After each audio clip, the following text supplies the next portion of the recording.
पंढरपूर पासून अवघ्या 15 मिनिटांच्या अंतरावर पंढरपूर करकंब रस्त्यावर धोत्रेज ग्रँड प्रायव्हेट लिमिटेड घेऊन आले आहेत पंचतारांकित सुविधांनी युक्त हॉटेल ग्रँड। तसेच पुण्या मुंबईच्या धर्तीवर सर्व सुविधांनी युक्त hotel Shriyash restaurant, veg non veg permit room bar, प्रशिक्षित कुक व होस्टिंग सेवा। हॉटेल ग्रँड मध्ये उपलब्ध आहेत 50 एसी रूम्स, 3500 स्क्वेअर फुटाचा सुसज्ज बकवेट हॉल, भव्य एसी सूट्स, टेरेस गार्डन, भव्य लॉन आणि चेंजिंग रूम सहित स्विमिंग टँक, प्रशस्त पार्किंगची सुविधा। पंढरपूर नजीक असलेल्या हॉटेल ग्रँड या सुसज्ज आणि पंचतारांकित सुविधांनी युक्त हॉटेल grand, hotel Shriyash restaurant, veg non veg permit room bar, Pandharpur Karkamb road. संपर्क 02186 24 22 45। बुलढाणा जिल्ह्याच्या जळगाव जामोद तालुक्यात एक धक्कादायक घटना उघडकीस आली। येथील एका तरुणानं घरात कुणीही नसताना टोकाचं पाऊल उचललं। त्याने तब्बल 200 गोळ्या खाऊन आत्महत्या केल्याचं सांगितलं जात आहे।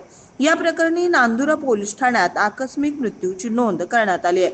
25शीतल्या तरुणानं अशा प्रकारे आपल्या आयुष्याचा शेवट केल्यानं परिसरात हळहळ व्यक्त केली जाते।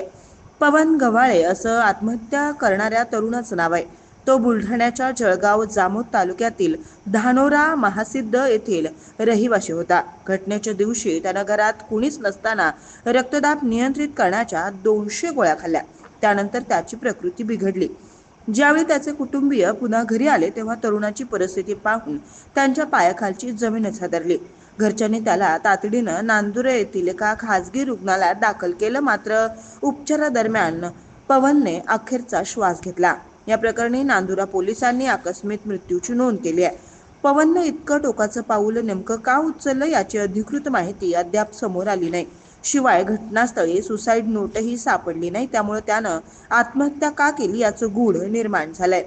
आत्महत्येच्या कारणाचा शोध पोलीस घेत आहेत। ताज्या घडामोडी पाहण्यासाठी आमच्या YouTube चॅनलवरील PVR म्हणजेच पंढरी वार्ता या न्यूजला सबस्क्राइब करा आणि शेजारील बेल आयकॉनवर क्लिक करा।